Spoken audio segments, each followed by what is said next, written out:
오늘은 맥주 감사 주일이라서 감사하면 기적이 일어난다. 감사를 많이 하면 기적이 일어난다. 라는 제목으로 말씀드릴 때에 여러분 항상 범사에 감사해서 날마다 기적이 일어나는 축복을 받는 귀한 여러분이 다 되시기를 진실로 바랍니다. 프랑스에서 태어났지만은 핍박을 받아서 저 스위스로 가가지고 종교 개혁을 일으켰던 사람이 있습니다. 그 사람 이름은 존 칼빈입니다. 그 사람이 사람들이 너무 감사가 없다 하는 말을 이렇게 표현했습니다. 신자들 중에서 외식하는 신자가 있습니다. 외식하는 신자들도 위급할 때는 하나님께 도와달라고 기도하지만은 그러나 그 위기가 지나는 순간 그만 감사하는 마음을 잊어버린다 라고 하면서 참으로 감사가 부족한 것을 안타깝다고 말씀했습니다. 또 어떤 사람은 이런 말을 했습니다. 감사를 모르는 사람은 인간이 아니다. 감사를 모르는 사람은 인간이 아니다. 라고 하면서 그런 자들은 마치 뭐와 같느냐. 도토리 나무 밑에 앉아가지고 도토리를 먹으면서 도토리가 어디서부터 떨어지는지를 모르는 돼지와 같은 놈들이다. 그렇게 말하는 사람도 있습니다. 감사를 모르는 자는 짐승 같은 자며 돼지 같은 자들이다. 그래서 발레리 앤더슨이라는 분은 가능한 한 감사를 많이 하라고 권고하면서 또 이런 말을 했다고 합니다. 사람이 얼마나 행복하게 되느냐 하는 것은 사람이 얼마나 감사하느냐 하는 감사하는 역량에 따라서 사람의 행복이 결정된다. 그렇게 앤더슨이라는 사람도 말했다고 합니다. 그래서 호주의 신학자요 선교 공동체를 운영하는 마이클 프로스트라는 목사님은 사람들로부터 가장 많이 받는 질문이 있다 그래요. 뭐냐? 목사님, 나에게는 왜 기적이 일어나지 않습니까? 기적만 일어나면 나도 많이 감사할 수 있을 텐데요. 이런 말을 듣는다고 했다 합니다. 그래서 그 문제를 해결하기 위하여 책을 썼는데 그 책 이름이 뭐냐? 일상생활에서 감사하라. 일상생활에서 감사하라라는 책을 썼다고 합니다. 그 책에 보면 이런 말씀을 하고 있습니다. 저는 하나님의 권능으로 초자연적인 기적이 지금도 일어나고 있다고 믿습니다. 그러나 초자연적인 기적만 추구하다 보면 더 중요하고 더 많은 하나님의 은혜를 놓치게 되고 그렇게 되면 하나님에 대한 감사도 놓치게 된다고 생각합니다. 그러므로 우리가 살아가는 일상생활 전부가 기적임을 알고 감사해야 된다고 생각합니다. 그러면서 또 이런 말을 했다고 했습니다. 하루를 무사하게 지내는 것도 기적이 아닙니까? 왜? 하루 동안 얼마나 많은 사고가 일어났는데 하루 동안 무사히 지내는 것도 기적이라 할 수 있지 않습니까? 그러면 하루 끝날 때 감사해야 하지 않습니까? 또 푸른 하늘을 바라보게 되는 것만도 기적이라 할 수 있습니다. 왜? 많은 사람들이 눈이 어두워 푸른 하늘을 볼 수 없는 사람이 너무 많아요. 그런데 나는 푸른 하늘 오늘도 볼 수 있다니 내 눈에 기적이 일어나고 있는 것이 아니고 무엇입니까? 그렇게 말씀하고 있습니다. 뿐만 아니라 퇴근을 하고 난 다음에 다시 집으로 돌아와서 가족을 만나게 되는 것도 기적이라고 하지 않습니까? 왜? 그렇지 못한 자들도 너무 많지 않습니까?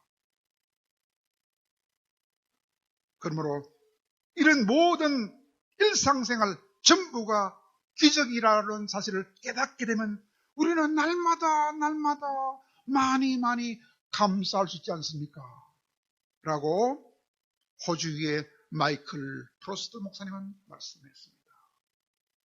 그러므로 사도 바울도 말씀하지 않습니까? 범사에 감사하라 라고 말씀한 것입니다. 그러므로 우리들도 우리 마음속에 감사를 느끼는, 감사를 받아들이는 감사의 안테나를 세워가지고 매일 순간마다 스쳐 지나가는 우리의 일상생활 속에서 풍성한 감사거리를 찾아서 하나님께 감사를 드림으로 하나님을 기쁘시게 해드리고 또한 우리도 감사함으로 행복한 삶을 살아갈 수 있는 진실한 복된 신자들이 다 될 수 있기를 간절히 바랍니다. 오늘 읽은 본문은 이스라엘의 가장 위대한 왕 다윗이 왕으로 기름 부음을 받은 후에 사울에게 계속 쫓겨다니되 10년 동안 쫓겨다녔어요. 20곳을 도망을 다녔어요. 그러면서 17번이나 죽을 고비를 넘겼습니다. 그런 다음에 다시 이제 정식으로 왕이 되었습니다. 그리고 왕이 된 후에도 오랫동안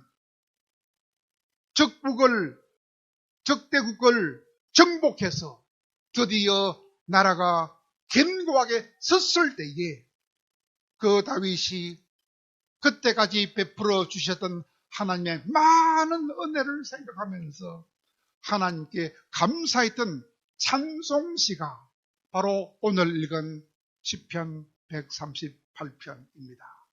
여기서 우리는 크게 세 가지를 알아보기를 원합니다. 첫째, 무엇을 알아보기 원합니까?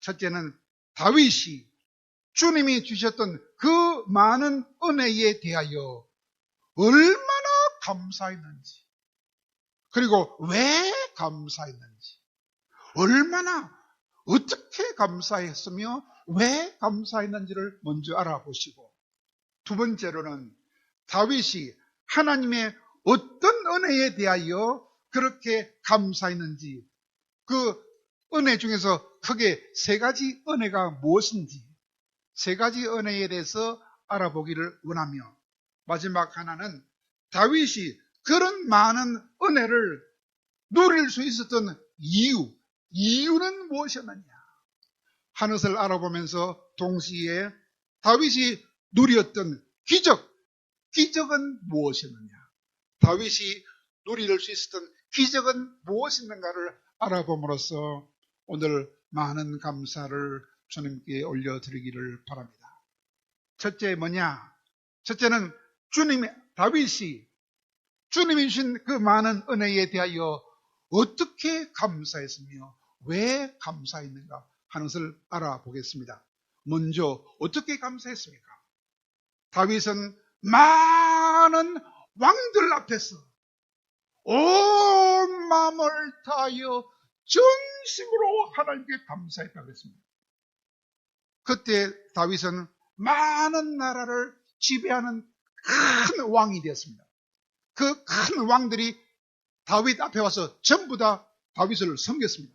그 왕들이 다 모여있는 가운데 왕들 앞에서 온 마음을 다하여 전심으로 하나님께 감사했습니다. 얼마나 영광스러운 장면입니까? 그런데 왜 감사했을까요? 간단하게 이유가 뭡니까?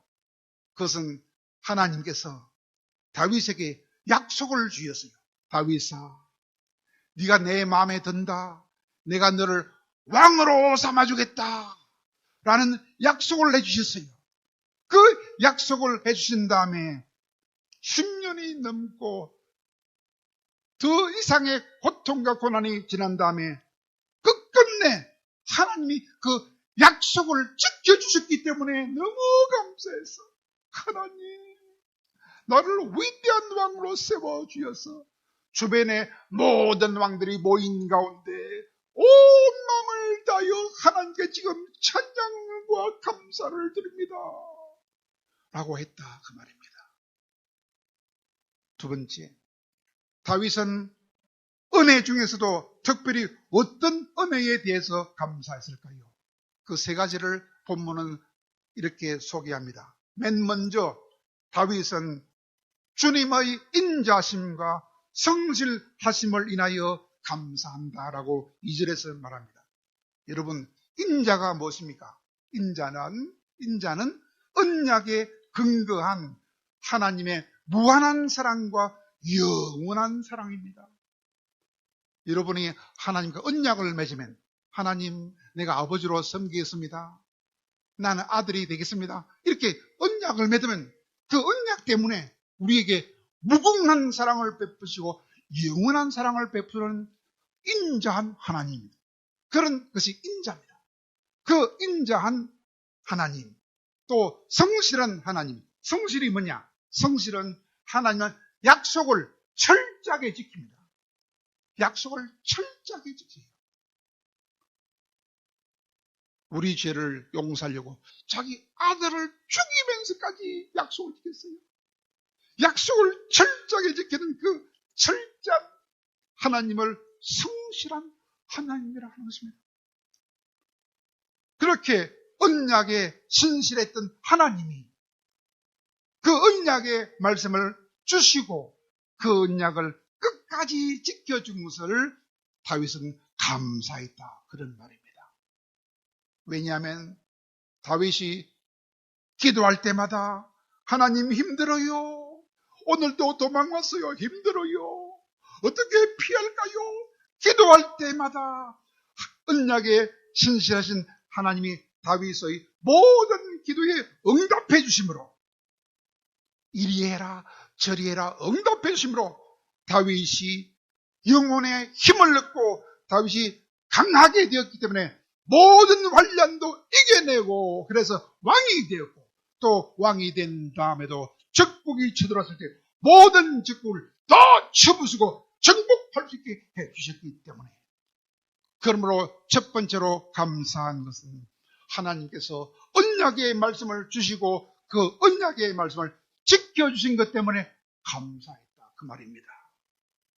두 번째는 다윗은 세상의 모든 왕들도 주님의 말씀을 듣고 감사할 것입니다 라고 4절과 5절에서 말씀하시면서 이스라엘 사람이 아니고 이방인들에게도 하나님께서 말씀을 주실 그 은혜를 감사하면서 감사했던 것입니다. 그랬더니 실제로 시바 여왕이라는 이방인 왕이 와가지고 주님의 말씀을 듣고서 너무너무 고마워하고 너무너무 감탄했으며 뿐만 아니라 예수님이 오신 뒤에는 주의 말씀이 온 세상에 널리 퍼졌으니 온 세상의 사람들이 그 말씀을 들은 그것도 얼마나 큰 은혜인가 말입니다. 그래서 하나님께서 이방인들에게도 말씀을 주신 것을 인하여 다윗은 깊은 감사를 드린 것이 두 번째 감사였습니다. 그리고 마지막 세 번째, 그리고 그 하나님이 얼마나 신실하신 분인지, 하나님이 말씀하신 그 말씀도 얼마나 신실하신지, 그 말씀의 신실성이 최고 절정에 도달했을 때가 있습니다. 그때가 언제일까요? 메시아를 보내주겠다고 창세기에서 약속하셨는데 그 창세기의 약속대로 드디어 메시아 되시는 예수님을 이 땅에 보내주셨던 그때가 바로 말씀의 신실성이 최고도로 달했던 순간이었습니다. 그러므로 그 말씀의 신실성을 깨닫고 다윗뿐만 아니라 모든 이방나라 사람들도 하나님의 말씀의 그 신실성 때문에 말씀을 찬송합니다. 말씀을 찬송합니다라고 성경에서 4번이나 나와 있습니다. 시편 56편에 2번, 3번 나와 있고 사도행전 13장에도 1번 나와 있습니다. 얼마나 하나님의 말씀은 신실한 것인지, 거짓이 없고 반드시 실천되는 말씀이다 그 말이죠. 그 말씀을 다윗에게 주시고 이방인에게도 주신 것을 감사했다 그런 말입니다. 마지막 하나는 다윗은 과거에 많은 환난에서 구원을 받는 은혜를 체험했습니다. 뿐만 아니라 미래에도 그가 계속 그런 구원을 체험할 것을 확신했고 심지어 완전한 구원도 받을 것을 확신했기 때문에 그는 그런 구원의 확신을 주신 것을 그는 감사했던 것입니다. 그렇다면 이제 마지막으로 다윗이 그런 많은 은혜를 누릴 수 있었던 이유가 무엇입니까? 그리고 다윗이 누렸던 기적은 도대체 무엇입니까? 왜 다윗은 그런 많은 은혜를 누렸고 다윗이 누렸던 기적은 무엇이었습니까? 다윗이 많은 은혜를 누릴 수 있었던 이유는 바로 단 한마디로 말하면 하나님의 언약을 확신했기 때문입니다. 하나님의 말씀은 확실하다. 거짓말하지 않는다. 반드시 실천이 된다. 그 말씀을 확신했기 때문에 그는 그런 엄청난 은혜를 얻었던 것입니다. 또 다윗이 누렸던 기적은 무엇입니까? 수많은 환난 중에서도 담대하게 살 수 있었고 험한 세상 가운데서도 안전하게 지낼 수 있었던 것이 다윗이 누렸던 기적이었습니다. 기적이 뭐라고요? 기적은 수많은 환난 중에도 담대하게 살 수 있었으며 험한 세상 가운데서도 안전하게 살 수 있었던 것이 다윗이 누렸던 기적이었다 그런 말입니다.